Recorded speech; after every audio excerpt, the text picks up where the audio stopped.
What is going on? Welcome back to Around the Minor League. Uh, this is your Kansas City Royals 2026 season preview. Um, yeah. So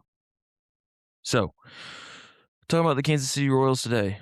This is a team that, in all honesty, is very fun to watch. The professional team, between having huge names like Bobby Witt Jr., Salvador Perez, doesn't.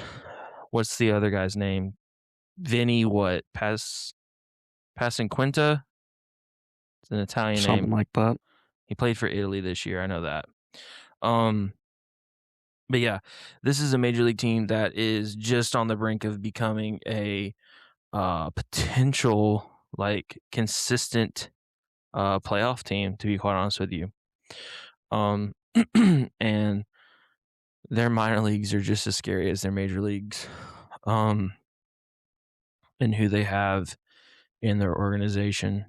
A little breakdown of how the episode goes. We're going to go through the teams that are associated with the Kansas City Royals, their minor league teams, and then we will give a breakdown of the players that Eli and I have determined are in our top 10 list. So I'm gonna go ahead and lead us on the teams. Is that cool with you? Yep. Sweet. Single A team, the Columbia Fireflies. Actually a friend of the program. They are fans of our program and the fact that they follow us, don't they? It's like the first minor league team we had follow us, right? They're the only one. Well, okay. Geez, wow, that sounded depressing. I love the logo. What do you want me to do? Fluff our numbers? I love the Firefly logo. Every single minor league team in the country following us. That sound better? Mood. You're just in a mood. It is 11 o'clock at night. What do you think? Spring break is for you next week. Be quiet. They're playing Columbia, South Carolina. When I go home, I'm gonna have a list of stuff I have to do. Okay. Can we get back to this? We're talking about people that are friends of the program. The last thing I want to hear is you complain. That's you every episode. Okay, shut up. All right. All right. Columbia Fireflies. They play in Columbia, South Carolina at Segra Park. They play in the Carolina League in the Southern Division. They had a record last year of 64-65. Moving high, you have the Quad City River Bandits. They play in Davenport, Iowa. The name is very fitting for where the stadium is because the stadium sits right on the river that goes through Davenport. They play at Modern Woodman Park in the Midwest League in the Western Division.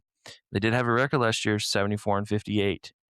The only team in the Royals organization that did have a over 500 record. Moving on to double A, we have the Northwest Arkansas Naturals. What a mouthful. They play in Springdale, Arkansas at it's Arvis still not Ballpark. As bad as the name you had to say for the who was it? Oh, the Isotopes. The Isotope Stadium. Yeah.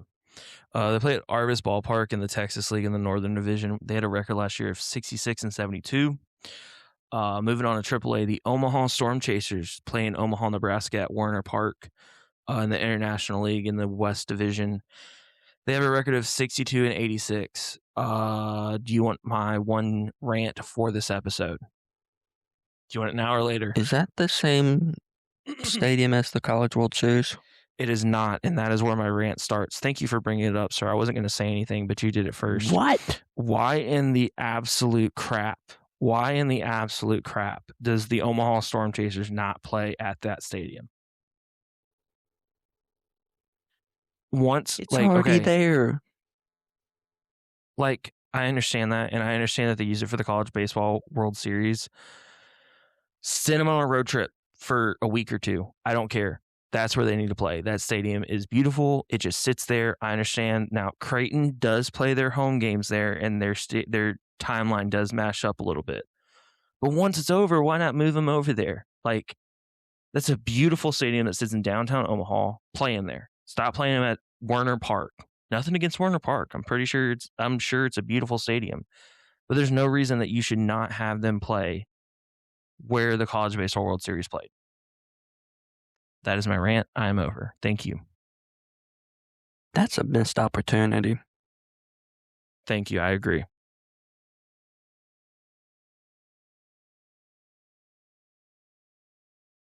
Okay. You want to lead us off on players?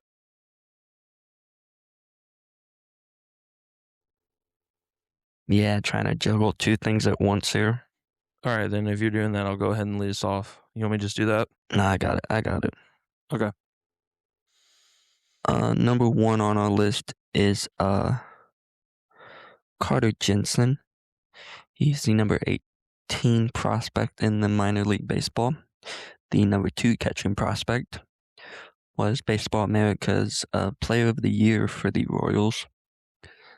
Split his time between AA and AAA, most of his time in AA.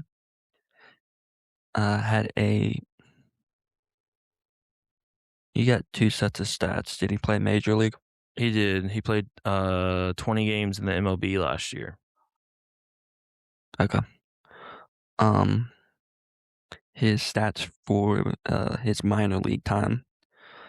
He had a .290 average, .377 on base percentage, .501 slugging, 20 home runs, 76 RBIs, 10 stolen bases.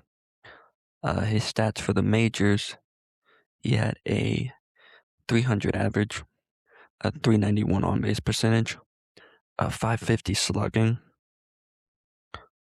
3 home runs, 13 RBIs, and no stolen bases. Has shown progression in his power and ability to hit throughout his career. Can absolutely mash the ball and has the ability to draw out ABs. Has impressive reaction time but needs to work on his framing ability. Could be the number 1 catcher for the MLB season by the end of this coming year. Interesting fact about him. He is from Kansas City. Yeah, I think that you're looking at, as Salvador Perez gets older, I think you're looking at the future catcher for your Kansas City Royals. There's no doubt in my mind that this guy will become the number 1 catcher, and by the end of the year could be catching every day for them while Salvi sits in the DH position, because as we know, he can still absolutely mash the ball. Jensen is a very promising prospect, not just in the Royals organization, but in all of baseball. Moving on to number 2 on our list, another catcher, Blake Mitchell, the number 75 prospect in all of baseball, the number 10 catching prospect in baseball. Last year, he split his time between rookie and high A. Had a .218 average, a .390 on base percentage, a .320 slugging. He had 3 home runs, 19 RBIs, and 12 stolen bases. Only played in 60 games because his season was shortened due to a right hamate bone that broke earlier and did not make his debut until July of 2025. He is a first-round draft pick from the 2023 draft. I do not think that 2025 is a normal year for him. I think you should expect better numbers. I wouldn't let these numbers freak you out.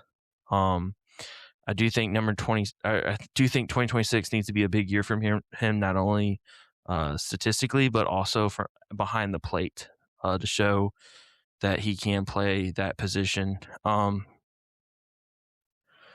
Interesting fact for him, though, he is a 2-time player of the year in baseball out of the state of Texas. That is an interesting fact for him. I think this is one of those situations where you have to, as the Royals, pick one and lose one. You have to figure out who you think you would like to be your everyday catcher better, and then stick with that guy, especially with the fact that your two top prospects in your organization, the only 2 that made the top 100 list, are both catchers. You have to figure out which one you want to keep behind the plate and which one you either want to move around on the field, or you use it as a trade piece to get something that can help you out. I think if you're in their position, you got to keep Jensen. I think you keep Jensen, but you move Mitchell somewhere. Move him to first. No need to with Vinny sitting there. I think you move him to third. Move him to third. I mean, that'd be fine too. That wouldn't surprise me if you started seeing him potentially play somewhere different this season, but still keep his spot behind the plate. Yeah, I mean, he can be that when Jensen needs that off day.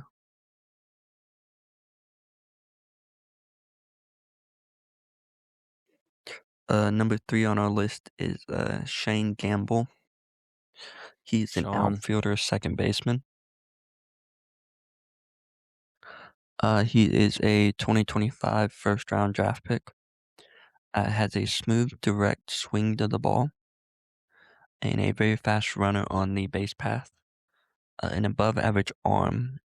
Honestly, could make it in the outfield. Yeah, I think his arm is something that they want to keep, and I feel like it would be at a waste to second base. So I think they're going to keep him in the outfield. This is actually an IMG kid. He played tennis and baseball down there, but obviously stuck around for baseball and kept playing baseball. But I always think it's interesting whenever you see these IMG kids actually making it to professional baseball. Moving to number 4 on our list is Yandel Ricardo, shortstop in their organization. He had a 264 average. Well, he split his time last year between rookie and single A. Most of his time was in single A. He had a 264 average, a 346 on base percentage, 375 slugging, 2 home runs, 35 RBIs, and 31 stolen bases. He's a switch hitting shortstop. Was signed in 2024 by the Royals. At the time, he was the number 17 player international prospect. He has a smooth swing from both sides of the plate, but definitely has an aggressive swing. And the biggest issue is that he gets he hits into too many ground balls. And that was evident a lot when he got to single A. He has a solid arm that could honestly play either short or third. I think they keep him at short. But the biggest question is, he did play rookie ball. He made the move to single A. I think the big question is, can he make the advancements and the progression in his batting ability to play or to continue to advance within the system?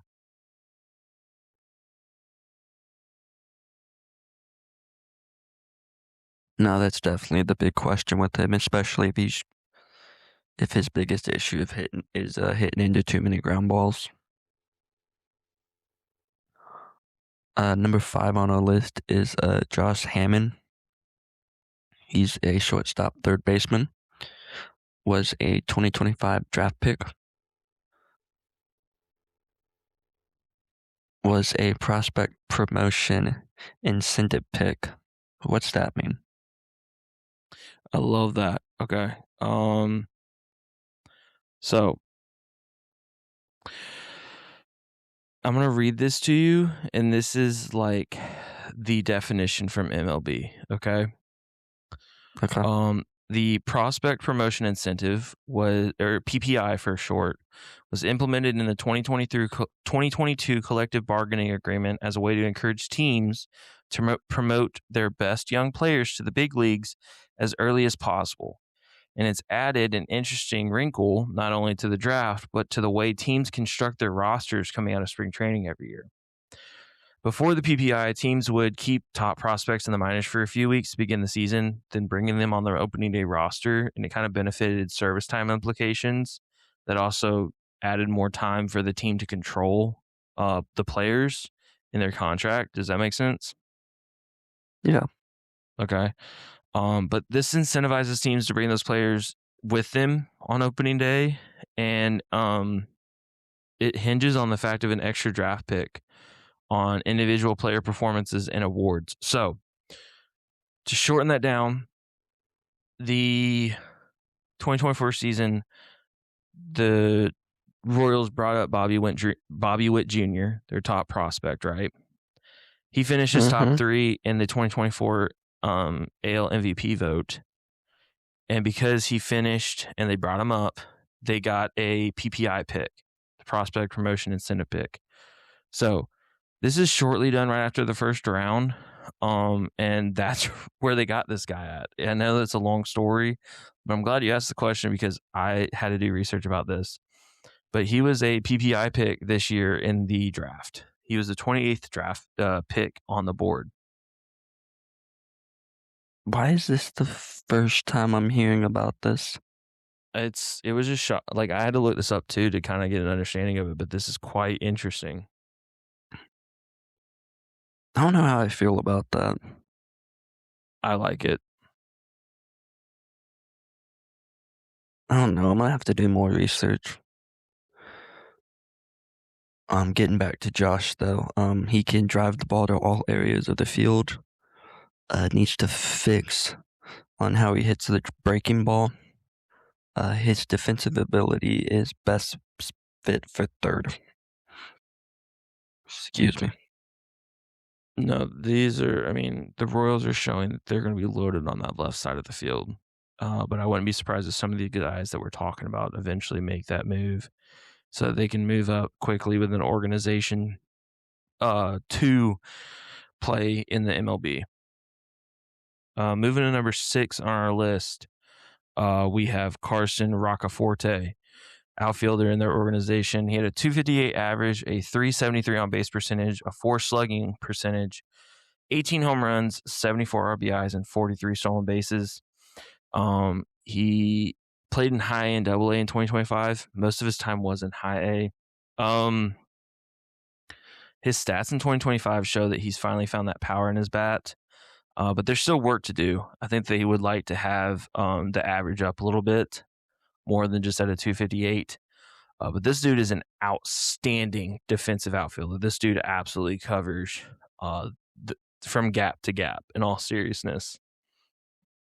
And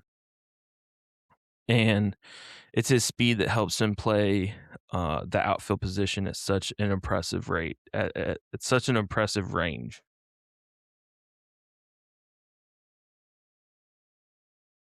Number 7 on our list is Raymond Ramirez.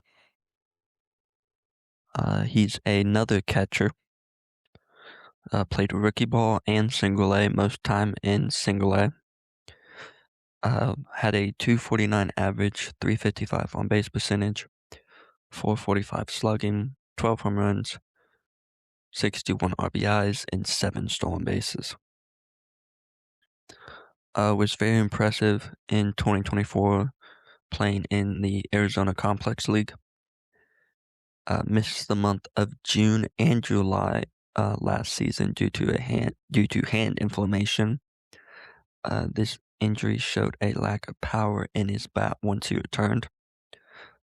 Offense is what carries him, but has made some good progress defensively behind the plate. Yeah, he wasn't really known for he's a catcher. Don't get me wrong, but his catching ability was not what got him into the professional baseball. It's definitely his power. And considering the fact that his numbers dropped significantly and the way he came up to the plate was different once he returned from the injury, is a point of concern for him. I think his biggest focus this year is to show that the hand is not an issue if he can. But this dude, in my opinion, and this is my opinion, will not make it more than potentially AAA if the issue continues to be his hand. And that I don't think he's going to make it, especially with who they have above him. I do not think that he's going to make it to the majors strictly off of defensive ability.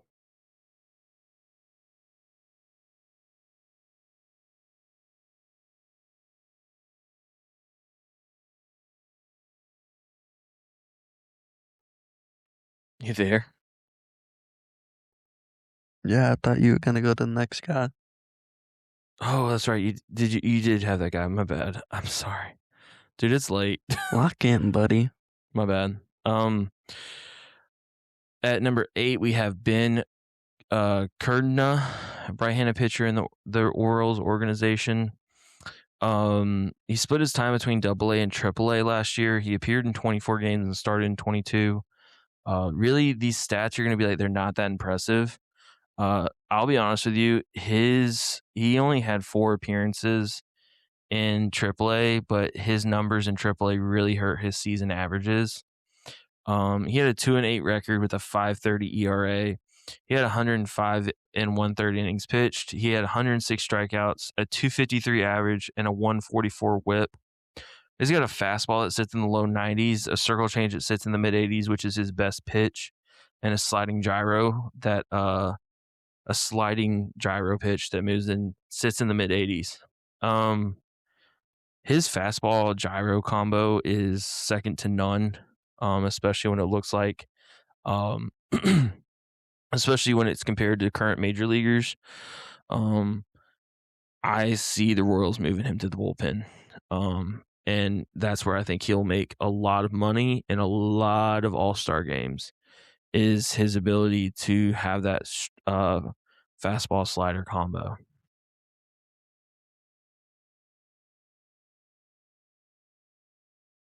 Number 9 on our list is Daniel Vasquez.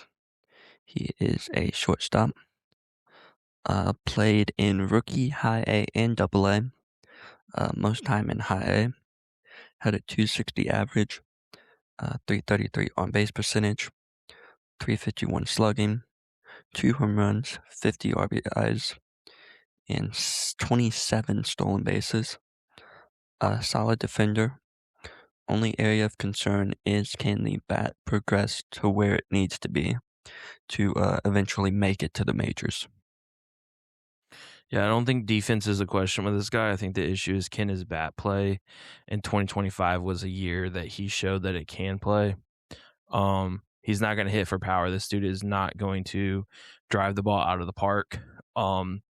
He's played in professional baseball now for 5 years. This will be his 6th year, and only has 6 home runs through that time. This is not a guy that you're going to expect multiple home runs out of, but 50 RBIs and a 351 slugging shows that the bat is catching up. I think that if he wants to progress in this organization, the bat just needs to continue to get better. I mean, his numbers this year, his average was the highest it's been, his slugging was the highest it's been, his RBIs were the highest it's been, and his stolen bases were the second highest it's been. So I think he's definitely showing that there's growth coming from him. Number 10 on our list is Anibal Gomez. He is an outfielder in the organization. He is a 2026 international signing. At the time of him signing, he was the number 4 international prospect. This dude's only 17 years old. Makes hard contact and has a mature understanding of the strike zone and can drive the ball to the gaps well. He's on our top 10 list strictly for the fact that this dude is honestly a 5-tool player. He'll start the season in the Dominican Summer League, to be honest with you. But this dude is the reason why we made this list. Does anybody watch the Dominican Summer League? Absolutely not. But this is a guy that you can keep an eye on. And whenever you're talking to your friends about baseball and they're like, well, what about this guy? And then you can be like, well, have you heard about this guy? And they're like, what's he playing? And you say the Dominican Summer League, shows you know what you're talking about. But this is a guy that I would keep an eye out for that could honestly make a quick rise within the Royals organization.